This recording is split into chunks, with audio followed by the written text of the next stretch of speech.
keeping us very busy, which we're excited for, and glad to have some more activity back in the hallways, but glad that all of you are here, and I think that this will be a great thing for all of us to continue working together on. There have been a lot of questions about our plans for Medicaid, and 2 weeks ago I told several of you to check back in. Well, I hope you will be happy, but the wait is over.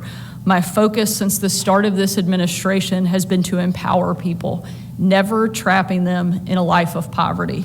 We want to give Arkansans a hand up, not a handout, and giving everyone an opportunity to live their best life right here in Arkansas. That's why today I'm announcing that our state will seek a waiver from the Trump administration to let us create a Medicaid work requirement.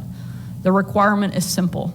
If you want to receive free health care paid for by your fellow taxpayer, able-bodied working age adults have to work, go to school, volunteer, or be home to take care of their kids. 220,000 able-bodied working age adults in Arkansas receive free health care courtesy of the Arkansas taxpayer. It cost us more than $2.2 billion each year and growing.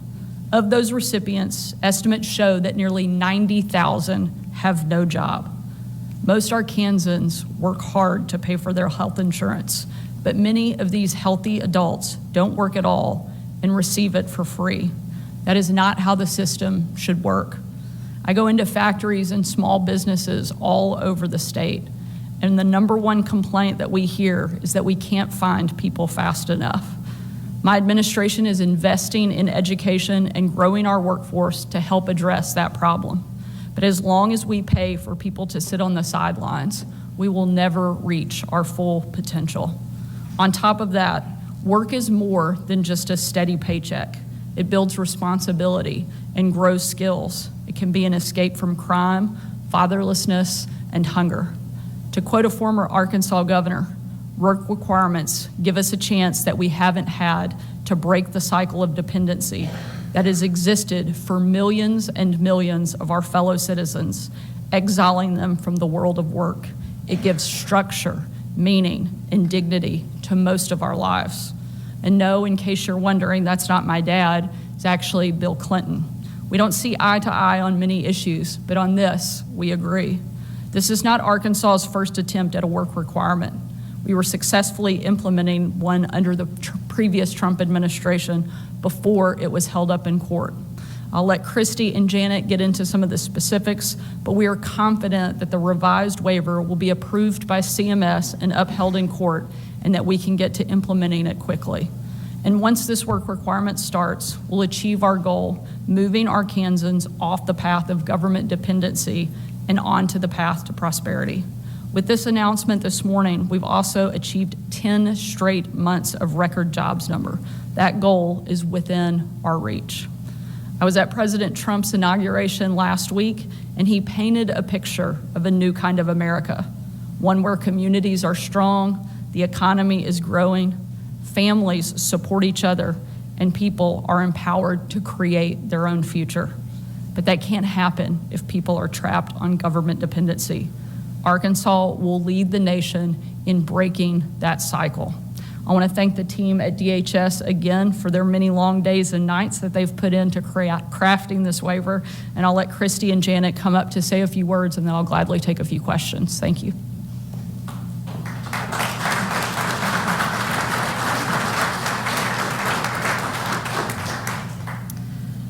Thank you, Governor Sanders, for your bold leadership on this important initiative. The Pathway to Prosperity Amendment has the potential to provide new opportunities for Arkansans across the state, and we're grateful for your vision to make this beneficial approach to Medicaid a reality. Thank you to our many legislative partners who have expressed support of this endeavor.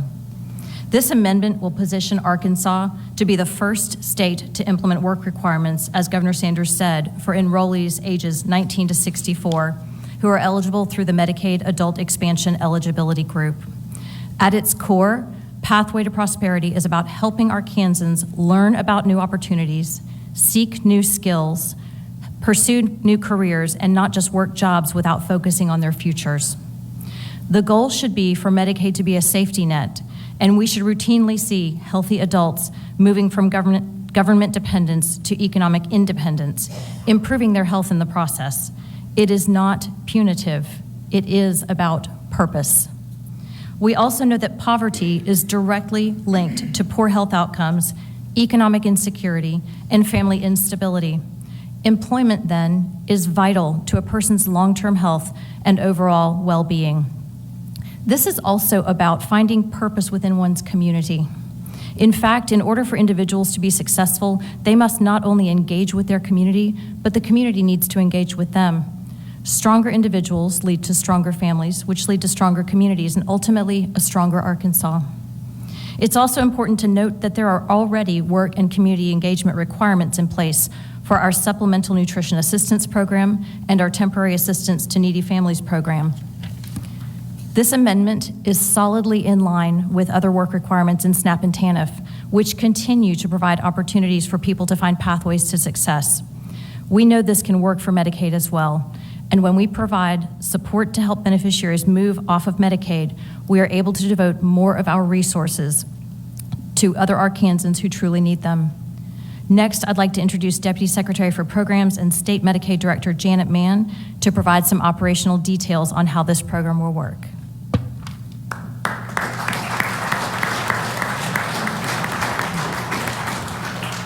Good afternoon. Thank you, Secretary Putnam, and thank you, Governor, for hosting us this afternoon.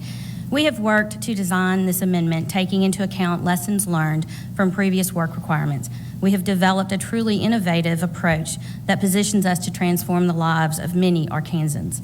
Pathway to Prosperity will use data matching to identify individuals who could benefit from extra support to reach health and economic goals. Working age, non-disabled individuals covered by the qualified health plans on our home will be assessed on track or not on track through data matching and audits of automated activity tracking. For those who are identified as not on track, they will be provided the opportunity to receive focused care coordination services to support health and economic self-sufficiency.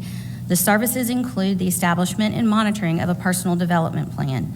Success coaching will be provided through the existing resources to offer focused care coordination services and connection to community resources to eligible individuals, including the establishment of the personal development plan.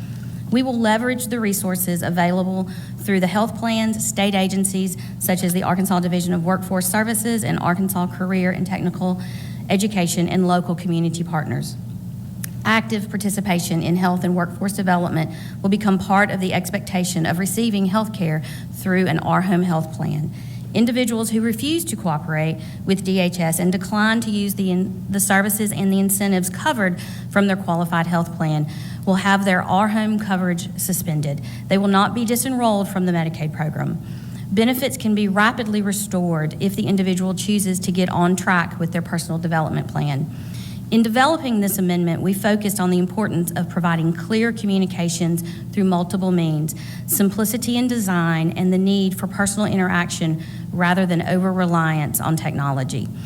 One of the main priorities for Medicaid is sustainability and the continuance to be the safety net, and this amendment is another step in that direction for the pathway to prosperity, healthy adults moving from government dependence to economic independence and improving their health in the process.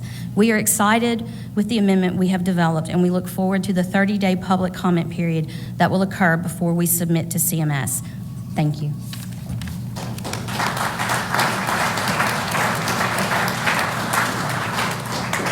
We'll take a couple questions if there are any. Andrew? Governor, what about this do you think makes this more defendable and forward than the previous version? And I wonder if DHS could elaborate a little more on how the success coaches will be chosen, and I guess there's a three-person panel that will review their recommendations.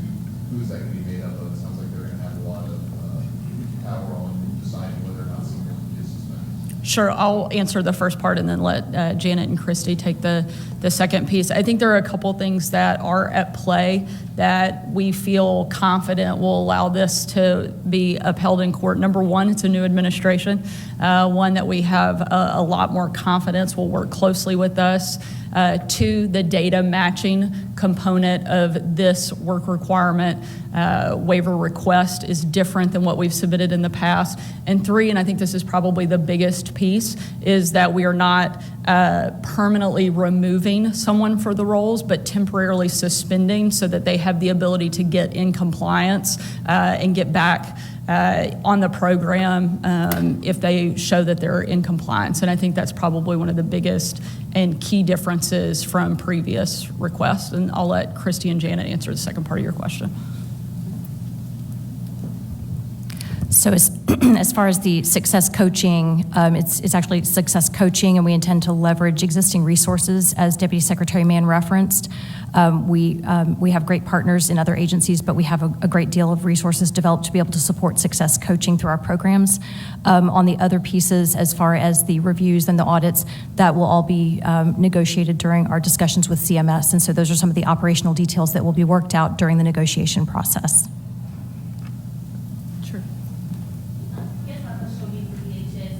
How long have you been collecting this data where you kind of came to the assumption of 220,000 people or able bodies that can work? Yeah, thank you for the question. So we monitor our eligibility every month, and so the 220,000 eligible individuals are currently in the Our Home program. All of them will be evaluated to see if they will qualify to be on track or not on track through the amendment waiver. Will there be any sort of leeway or exception or assistance for those rural areas where there's not a big, job market and you don't have the resources to get to a bigger city where job market? Certainly, one of the goals that we have in this administration is to make sure there's opportunity no matter where you live in Arkansas, but there are some specific things that are included in exemptions. Volunteer work, which I don't know what kind of community doesn't have that opportunity available, but I would imagine everyone does. Going to school, people who are parents who are staying home with their kids, those are some of the specific exemptions already outlined. Great, thank y'all so much, appreciate it. Oh, sure, go ahead. Have you been following Senate Bill 3 as the one that prohibits the preferential treatment? How do you think that would do with the playing field right now looking for jobs in Arkansas? Certainly, we want Arkansas to be in compliance with federal law and bring us up to that standard. I'm continuing to review a lot of pieces of legislation, and the specifics of that bill we'll keep looking at. But I think anything that brings Arkansas further into compliance with where federal law and federal statute lands is something that we should be looking at. Governor, the president's freeze on federal spending, we've heard states where they're not able to access their Medicaid portals. Is that an issue with Arkansas? And also, what impact are you seeing for other programs? How is the state going to deal with this? They're going to continue to send out specific guidance and feel confident that we'll continue to work with the Trump administration as well as our federal delegation. I think the bigger picture and where the president is spot on is the fact that the U.S. has a $36 trillion deficit, and we cannot continue to waste money. And I think he's right to take a step back, look at every program, and make sure that we're spending taxpayer money wisely. I'm not aware of any problems that we have at this point, but I think they've been clear too that things that have direct assistance, specifically Medicaid, SNAP, and other programs would be exempt from the freeze. We've received that guidance, and so we don't expect there to be any problems. Governor, has the state been assisting with any ice raids? We have been proactive in letting them know that we support the removal of violent repeat offenders, people who have broken our law. Over the course of the last 2 years, even with the Biden administration's failures in their ability to protect our borders, Arkansas has stepped up. We will continue to do so as we see fit. Thank y'all so much. We appreciate it.